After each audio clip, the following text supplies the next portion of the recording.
Hey everyone, it's Sun Types, and Chaos Rising is right around the corner. Of course, that means there are going to be a bunch of new decks people are playing and cards people are playing that work with old decks and lots of different things. And you want to play the new cards and stuff, but you need some old cards to work with them. So today I'm going to be going over 10 cards that are going to be, I guess, getting better with Ninja Spinner slash Chaos Rising. They are the same set. Ninja Spinner is, or they're essentially the same set. Ninja Spinner is out in Japan, so I'm looking at these based on what people are playing. Some of these are going to be better than others. Obviously, well, one, the set's not super good, so most of these aren't going to be in super meta decks. I don't know if any are actually going to be in the top deck, which is Dragapult, which isn't changing, but you're going to see some really exciting new decks. And also I will give, I guess, some auto mentions and some like quick rundowns of stuff. First of all, Beedrill EX I think is pretty decent, probably the second best deck from this set. This card works with Force Vitality and Arboliva EX, but that's not like something super new to the game, but I will mention that there. Also, a special red card here. This is the best card in the set by far, and this card doesn't really like help any cards really, but it does hurt some, those being Alakazam. So Alakazam I think is going to be hurt a lot by this card. I don't think it's going to be destroyed because I don't think Alakazam currently without this card is actually super good. If you think Alakazam is amazing, careful. If you're playing it, be careful of this card, and there's not too much you can do about it. Also, Unfair Stamp. Unfair Stamp isn't going to be bad when this card comes out, but this is another item disruption card, or just disruption card that's pretty good. So you don't have to play Unfair Stamp. If there's some other race spec you want to play, and you're like, well, I really need disruption, but I want to play some other race spec, now you can do both. You can play special red card and other A spec, so I guess any A spec really could be added to that list as well. But again, Unfair Stamp is like still very, very good. But anyways, let's just hop right in here. Looking at the first card, which is Greninja EX, unsurprisingly for the Greninja deck, which is Mega Greninja EX. Mega Greninja EX uses water energy, and so does regular Greninja EX, and they do spread, and they do somewhat similar things. Honestly, Mega Greninja EX is an okay card. It's not super amazing, and so is regular Greninja EX. So I say not amazing. It's not terrible either. It's okay. Definitely a card that's seen some play. I personally haven't played too much with Greninja EX. Tell me in the comment section if you have, and also how you've built it. Because Greninja EX is a kind of cool deck. We can do Mirage Barrage to do spread. Obviously, really fun attack name to say like Mega Greninja, which does not roll off the tongue, at least for me. But maybe that's just a me problem there. But anyways, Greninja EX definitely a card that is probably the top card. That's like this card is gonna be really really cool to look out for. With Mega Greninja EX being Pokemon that really. I guess you don't have to play this card with the Mega, but you really probably should be playing it at least as a one of. Maybe it'll even be the main attacker. So definitely a really cool card here, and one that you will be wanting to look out for. Mega Greninja EX, obviously it is a Greninja, but it also needs to be in the active to use its ability. So the other card here is going to be Surfing Beach. Surfing Beach is a card that lets you switch a water Pokemon out with another water Pokemon. Funnily enough, Greninja EX, the 2-prizer, is a Terra and is fighting, so you can't actually do that there, which is unfortunate. But anyways, Surfing Beach is good for Mega Greninja EX theoretically, and it's seeing play with it, so far, it hasn't seen too much play. You could play it with like Chipao EX, Palafin EX. Chipao EX is rotated, but you could do that. And then Megastar and Mega Frostlass, good water Pokemon there. But Surfing Beach isn't actually very good in that deck. And then you look at it now, and yeah, in Japan, it's seeing play with Mega Greninja, pretty good there. Quite simply, there's not too much to overanalyze here, but you're playing water Pokemon that want to switch, so it's good. You're not playing all water Pokemon, but you're playing some water Pokemon, so pretty nice of a card here to be getting, and definitely a card that isn't, as I said, seeing play without the set either, really. We have the next card here, which is Ceruledge EX. Ceruledge EX is a deck that's getting, I think Ceruledge right now in Standard is actually all right. I don't even think I ranked it on my tier list, actually, which I don't know if I might have released yesterday, or I might be releasing tomorrow. Not sure my upload schedule, but I guess make sure you subscribe so you don't miss that if it's not out yet. And if it is out, still subscribe, because that I appreciate it, because that's awesome and it's free, so please do that. But also while you're down there. But anyways, with the set, Ceruledge, or with before the set, Ceruledge, people don't respect this deck. This deck's pretty good. It can do big damage and stuff. But then with this new set, we have a new stadium card here. That's going to be, let me actually just do the English translations here. We can see that, where is it? You got Prism Tower here. You discard 2 to draw 1.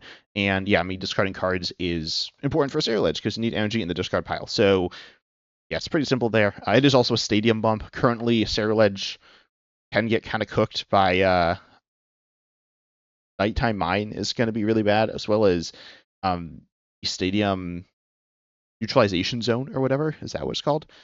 Yeah, Neutralization Zone, which just stops you from attacking them. So both of those are super terrible. They're not very common, especially Neutralization Zone, or honestly, neither one's very common. But Ceruledge, I don't think usually plays stadiums. I don't know. I'm pretty sure that it doesn't play stadiums. You certainly could if you want to, but with Ninja Spinner now you will have Prism Tower, which is going to increase the damage you do. It's going to be a bit of draw. It's not that much draw, but it is certainly nice to have on top of, you're looking at the Lunatone Soul Rock engine there. The Lunatone being just pretty decent draw. An extra card there, certainly not something you're going to mind. So overall, definitely going to be getting a little better with the new set, I think. Definitely a nice card to have there, though. Then we have another card, which honestly is very, in some ways, similar to Ceruledge EX from the same set, Stage 1 EX here in Monster Energy in the discard pile. That's Archaludon EX. Archaludon EX needs Metal Energy in the discard to then accelerate it. With rotation, we lost Earthen Vessel is a big card there, as well as Professor's Research. So you're going to have a harder time to discard cards, and that can be an issue with Archaludon EX. But with the Stadium, you can discard 2 cards. Hopefully, some Metal Energy is there to then be able to accelerate them. Then also you get that card there. So that's pretty nice. Additionally, from the set, we also have a Special Energy, which is Magnet Steel. Okay, I don't know. Limitless apparently is mistranslated. It's definitely not Magnet Steel, because Steel isn't a TCG type, but it's Magnet Metal Energy here. By the way, if you didn't know, the TCG and Vidium types are different. Some of the types are different. It's weird. I've made lots of videos about it because my channel is called 10 types, so I talk about the 10 types. But anyways, Magnet Metal Energy here gives you no retreat cost, which is just nice. You have 2 retreat costs. You could put on Air Balloon, but it's cool to have. With Metal Pokemon, it's not the biggest thing, but it has seen some play in some decks. It's an okay card. You look at like Metagross EX as well. So Metagross EX, this one has 3 retreat, so that one definitely going to get pretty stuck. It is awkward with, honestly, a lot of the metal decks not being a basic energy, so you can't accelerate it with Archaludon EX or Steven's Metagross EX or Metang or anything like that, but it is still useful in some situations. So a card to have maybe as a one-of to can't really search it very easily either. It's definitely not the most powerful card in the current metagame. I think in the future could be good, though. I think it is. I mean, we see cards like this in the past be very powerful, and so I do think Magnet Metal Energy will be good at some point, assuming Metal is good at some point. But anyways, Archaludon also is good, not necessarily because of that, more so because of the Stadium, and just think it'll be getting a little bit better there. There's also a bunch of metal stuff, though, and the next card is Metang, not for Magnet Metal Energy, but because of the new Metagross. Metagross is decent here for 4, you do 150, but you do 300. You can discard 3 energy from it, which you should do, and then you do 300. So 300 is pretty good. It is 4 energy, so that's not so good. Metang right now in Standard it's not very good. But actually, looking at the Champions League in Osaka, this is, by the way, a very large tournament, and we see that there was a Metagross list in the top 32. When I say Metagross, the main attacker is going to be the new Metagross, I believe. There's also Heatran and Regigigas. Actually, I don't know what the main attacker is. Is it Heatran? I feel like it should be Heatran, but it only plays 1 copy of it. I don't exactly know what's going on with this list, so if someone has some better insight, tell me in the comment section. But anyways, Metagross is pretty good there, or pretty okay. The first attack also does 60. That's quite bad. And then you switch out your points active. So it's not the most powerful attacker. Oh, in terms of damage, it actually might be the most powerful attacker in the set. But it's, it works with Metang pretty well. Metang is a good Pokemon, and then having that final evolution is good. You look at Dracloak, a very good middle evolution. That Dragapult EX being like an amazing line topper. This is not that, right? Metang is a bit worse than Dracloak. Metagross is a lot worse than Dragapult EX, but again, still can be crazy. 300 here is enough to one-shot a bunch of Pokemon. The numbers don't quite align. Pokemon are usually a little above that or a bunch below that, but it's still certainly a Pokemon worth considering. And then we have another card that works with it. By the way, this works with it, as I said. So this is something I've seen people get confused about online. You have Slowking here with the Attack, Seek, Inspiration. You discard the top card of your deck. And then if it's a Pokemon that's never a rule box, which obviously Metang is, then you can copy it, one of its attacks. So you have Metagross here with obviously Metallic Hammer doing 300. Again, so this is kind of complicated. It says you may discard 3 Metal Energy from this Pokemon. Actually, the translation here makes it more simple. I don't know what it's actually going to look like, but you may discard 3 Metal Energy from this Pokemon and have this attack do 150 more. You don't need to discard I mean, it's kind of like the cost of discarding energy, but with Slowking, you're not going to have 3 metal energy on the Pokemon, so you'll just discard whichever metal energy you have, which is presumably none. If you're somehow using like Legacy energy or something weird like that, I mean, or you could, I guess, attach a metal energy for whatever reason. If you're using like Steven's Metagross EX or something, you'd need to discard them. But presumably you're not going to have, 3 metal energies there, but you can still do the 300 damage. So yeah, you just have a 300 damage attacker. If you look at Slowking in Standard right now, see that okay, I don't really play Slowking, I'm not gonna lie, but yeah, Haxorus, Metagross will probably be stronger than Haxorus. There's also, I was expecting to see the Regigigas, maybe that's not played. You see like Conkeldurr here, this does 250. You have Annihilate, which instantly takes a knockout, which obviously can do, essentially more than 300 there. You look at another list here, we see that it's running in Conkeldurr. Conkeldurr does 250 here, so Metagross is going to be doing more damage. But ultimately, this card is Slowking with Metagross is a nice little combination there, being just the best regular attacker. Obviously, you have like you have the Kyurem to really mess with them and theoretically like wipe their board. It's kind of crazy or useless if they have like a bunch of terrors or something, or like they're just a big basic deck, it won't do too much. And then if they are a deck that plays Shaman, then it won't do anything really. So yeah, just having a good regular attacker is quite nice there. Additionally, there is a Crobat, which I was talking with Uncommon Fossil about this, and he said, he was like, yeah, you could use this with Slowking. You can stack your deck with whatever you want with Crobat. Search for a card, puts it on top, and then you could just discard it with Slowking there, which is pretty good. You look at the other options, you have Academy at Night. Academy at Night is, I mean, it works, I guess, but you already need the card in hand, which can be awkward. It works with Night Stretcher, but it's still a little weird. And then it also, you're spending these resources, and I guess it's doing the same thing as Crobat. Crobat, you get the Pokemon in play. Here you use the Night Stretcher and then the Academy at Night, or you search out the Pokemon and then you put it on top. So it's a good chunk of pieces still. Crobat is also a good chunk of pieces, but Academy at Night is like, it also doesn't search for anything. Crobat searches for something, so if you have a way to just draw it from the top of your deck, like Mega Kangaskhan County X or something, you could also use it there, which we sometimes see with Slowking. And also, you can, if you're playing like Cypher Code Breaking, you can't really draw the one card, so this is, I guess, quote, like not as wasteful or something like that. I guess with Cypher Code Break, you draw the card next turn, the second card, but anyways, it's just another way to do it as well. Cypher Code Breaking is your supporter, which doesn't work super well. I mean, it can work if you're already set up and haven't used your supporter. I guess it works well there, but that's like hard to do, right? It's a hard Pokemon to set up, and even without the support, needing the card on top, it's a little awkward. It's just a single prize for 2 energy on a stage 1, and then you look at Academy at Night, and that is a stadium. It's kind of hard to find the stadium, even with closest nasty, which again, you're using the stadium, or you're using your supporter there, and then also card in hand. So it's a bunch of pieces. Long story short, Crobat is still a bunch of pieces, but it is another option, so it could be worth running. Currently, people haven't done it, but it is an option there. I want to mention it. Slowking is clunky, but more options is better, even if it's not necessarily the one you're going to end up using there.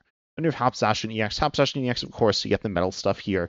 You have if you're playing Metang, you can play the Metagross. If you're playing you could use the energy, which gives you Fear Retreat. But the card you're looking at most here is actually going to be Philippe. Philippe is an interesting supporter. I don't know how good this card is in terms of where it fits in within the meta, but it is a pretty decent card here. Attaching up to 2 basic energy cards, basic metal energy cards, to discard 2 1-year metal Pokemon. Hop Zacian EX, I believe, is the best partner for this. We've seen this in a few different decks. Notably, you can see it in Archaludon. You can see it with Steven's Metagross EX. You can see it with Hop Zacian EX here. Ultimately, all these decks.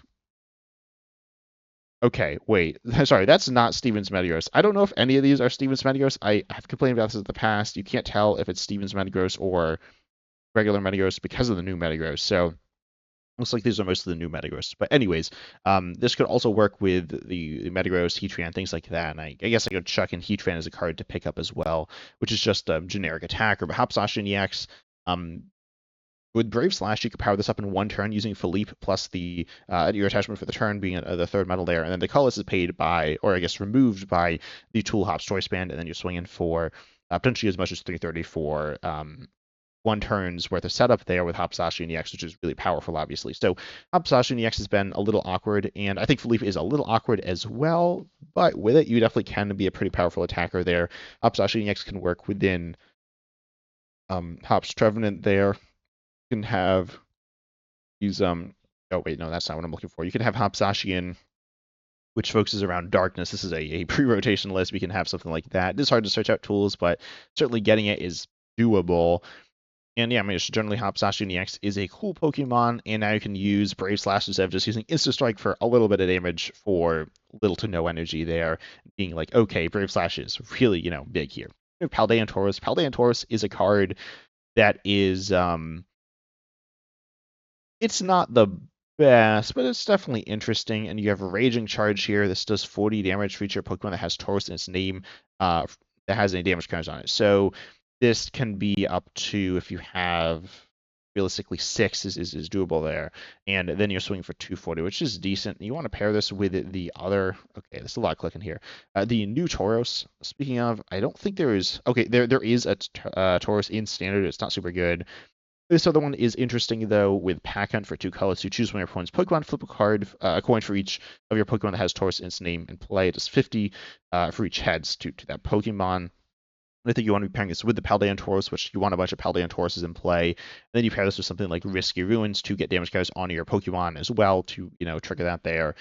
And I will also mention, if this is like going to be a full deck, there is a new card from Pitch Black / Abyssai, which is the set after Ninja Spinner / Chaos Rising, which, by the way, the Japanese set is releasing the same day as the Japanese expansion.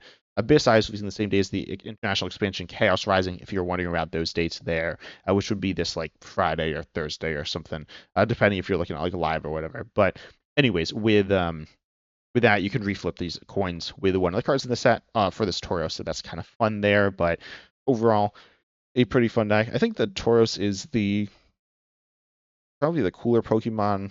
Can theoretically do more damage, probably won't be, but they can do more damage, and also it allows you to do snipe damage, and doesn't require you to have a bunch of damage counters in play, but I think you do still want to be playing these two together again with Risky Ruins. Speaking of, Risky Ruins is another card to pick up here. Risky Ruins is honestly a card that I don't love it in standard that much in Bolt and stuff, but anyways, it's a pretty decent card. And by the way, it says whenever any player puts a basic non-darkness Pokemon onto the bench during the turn, they put 2 damage counters on that Pokemon. So if you use Buddy Poffin, you'll put them there. But the bigger thing is it's non-darkness, so yeah, just keep that in mind. I've gotten some comments recently about like using this with darkness Pokemon and damaging them with the new Darkness archetype. We want damage counters on your own bench Pokemon from Pitch Black, and that doesn't work. That does not work because Risky Ruins doesn't damage Darkness Pokemon. However, it does damage Psychic Pokemon here for Gourgeist EX. Gourgeist EX does 50 or just 30, 50 more for each bench Pokemon that has any damage counters on it. This can do up to, with a full bunch of damage counters there, or damage Pokemon there, without Area Zero Underdepths. Presumably, you could do Area Zero Underdepths with Tauros as well.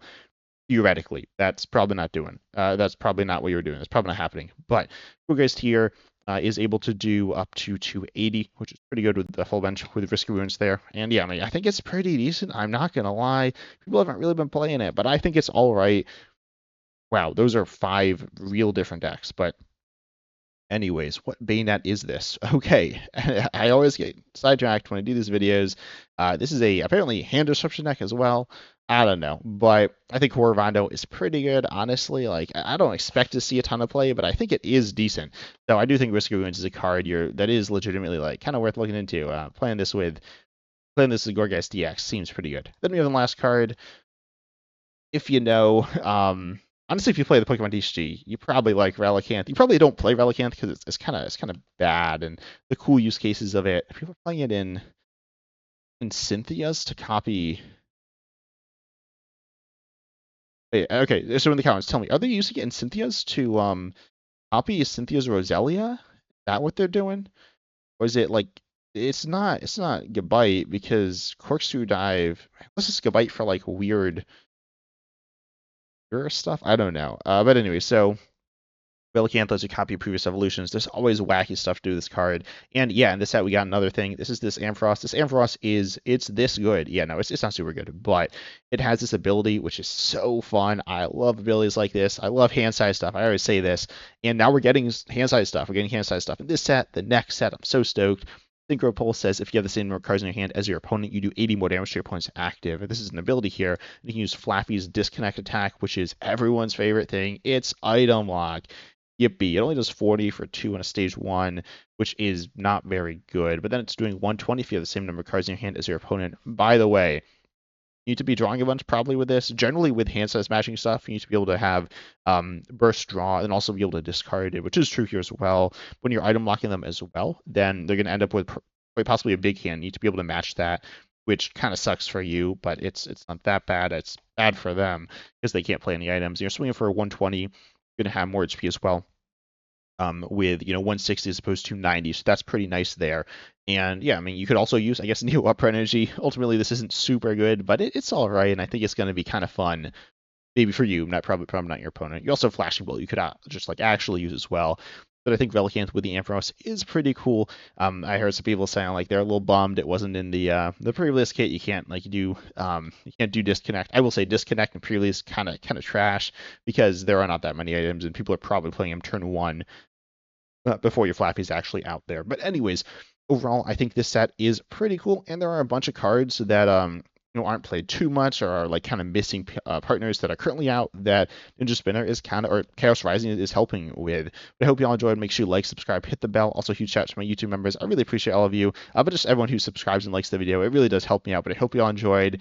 Obviously, comment down below any stuff you want to see from me from Chaos Rising because I always love weird, wacky deck ideas. But I hope you all enjoyed. As always, I'm excited to see you in the next video.